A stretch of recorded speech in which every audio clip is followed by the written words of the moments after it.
Hello મિત્રો, કેમ છે? જય દ્વારકાધીશ। તો આપણે આજે બનાવીશું દહીંની તિખારી। દહીંની તિખારી બનાવવા માટે એક વાટકીમાં થોડુંક પાણી લેવાનું, તેમાં હળદર, ધાણા જીરું અને લાલ મરચું લસણવાળું અને થોડુંક મીઠું નાખી દેવાનું વઘાર કરવા માટે।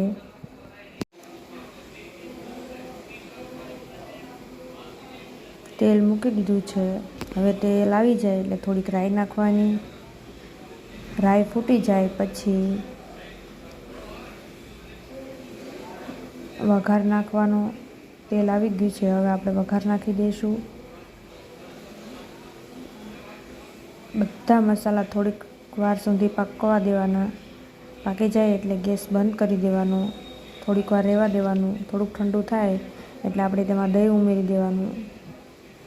દહીં ઉમેરીને સરસ મિક્સ કરી દેવાનું। મિક્સ થઈ જાય એટલે એમાં આપણે થોડાક ધાણા નાખી દેવાના। સરસ મજાની આપણે તૈયાર છે દહીં તિખારી।